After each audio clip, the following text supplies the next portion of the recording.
crafty people, and welcome to my channel.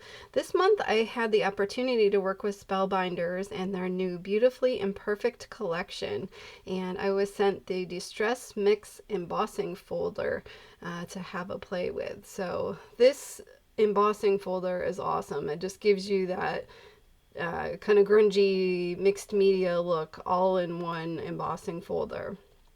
So I knew I wanted to kind of do something bright and grungy.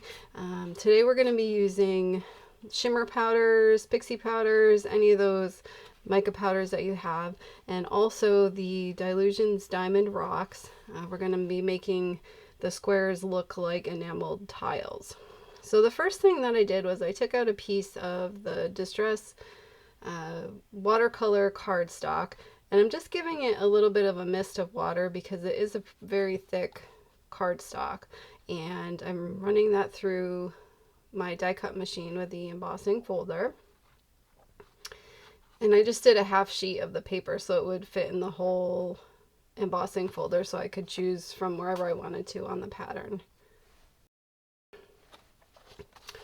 So once that had gone through, I wanted to add the shimmer powders to this, and I wanted to do it on the debossed side. So where the image is pushed into the paper, I wanted the opportunity for the inks to pool into the different spots on that. So I'm just giving this a little bit of a spritz so that, you know, when we put the powders on, they'll start moving a little bit.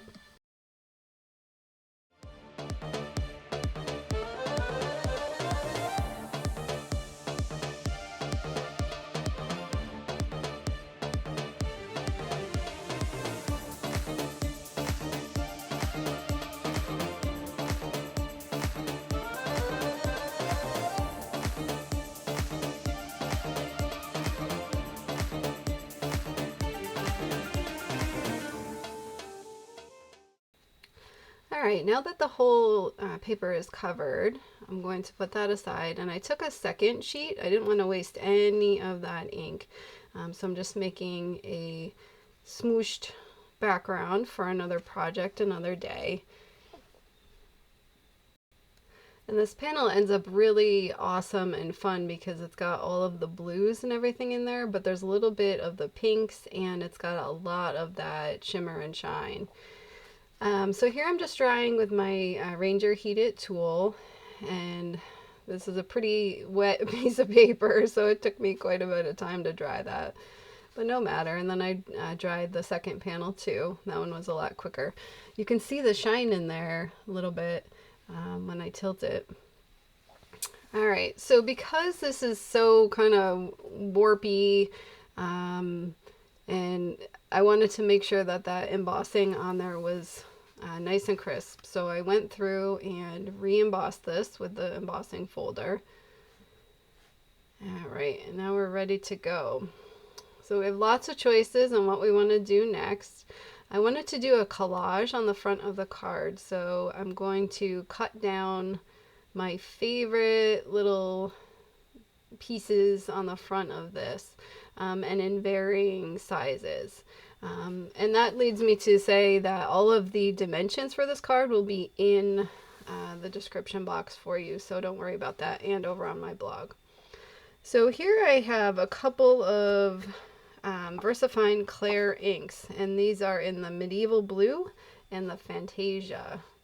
And because these are pigment inks, these are perfect to do this technique with. So right now I'm doing what's called the Blackout Technique. So I'm running the ink pad over the flat surface of that, so it's leaving the debossed but coloring over the flat parts.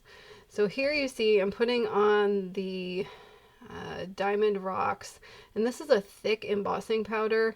The crystals are very big, so when they melt, they make this look like an enameled tile.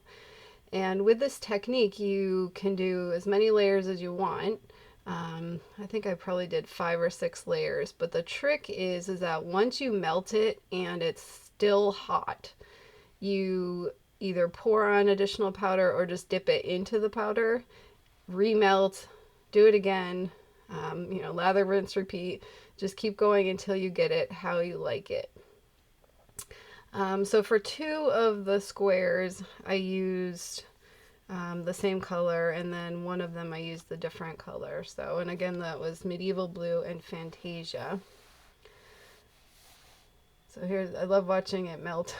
That's one of my favorite parts of heat embossing.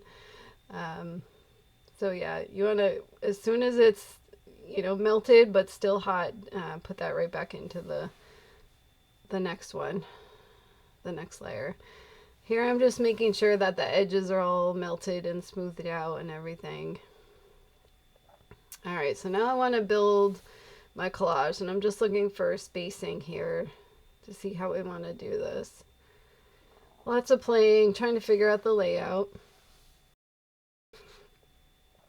Look how shiny those are. I love it.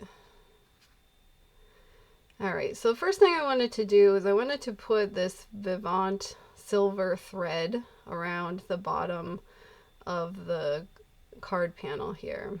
So I just used double-sided adhesive, stuck it to the back so that would stick, and then covered it with another piece so the ends wouldn't come undone. And we're just using tape runner to get that attached to the card base. This color is violet, and it is going on a card base of Cosmic Sky. So now I'm using red line tape on the back of these squares. The squares are pretty warpy from between the heat embossing and the water and all of that. So, alright, now I'm putting on, Spellbinders has this awesome product. They have a bunch of different colors. It's onyx silk and silver silk. And it looks like, it comes in like a little like nail polish bottle, and you just drip the splatter on the back, so it gives it a little bit of shine and sparkle there. So the red line tape on this, I'm taking the backs off, and this was probably the best way to get these stuck onto here because they are pretty warpy. And the red line tape is crazy sticky. So that I thought was the best option there. So I got the top one stuck, and then the bottom one.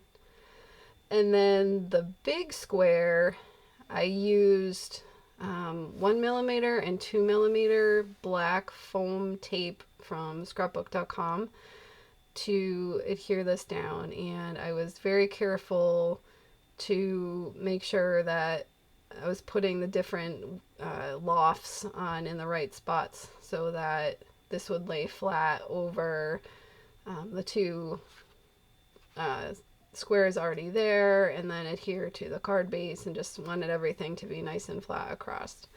So it's hard to see there, but I do have varying lofts of the foam tape on there. And I'm putting a little glue on to give me a little wiggle room to put these on. So now that's laid down perfectly over the card front and the other squares. I'm putting lots of blocks on there to try to get that to stick. So here I used a Happy Birthday sentiment from Paper Tray Ink, Birthday Your Way. This is supposed to look kind of distressed and grungy. I thought it matched the vibe of the card. And I stamped this onto a piece of Fairy Tale cardstock from Spellbinders. I love it, such a light purple. And I wanted to kind of spruce up the rest of that, so I used the embossing folder on just the very left side of the card panel. I thought that added a little nice touch. So I'm going to put this into the card base. I'm using temporary adhesive, and when I write the card out, I will put it in with more permanent adhesive. So there you have it. Here's our fun, bright, grungy Blackout Technique card.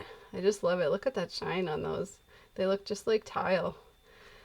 If you want to stick around, I will put on the top my playlist, my card making playlist, and I can also put my happy birthday playlist, so you can check that out for more ideas and inspiration.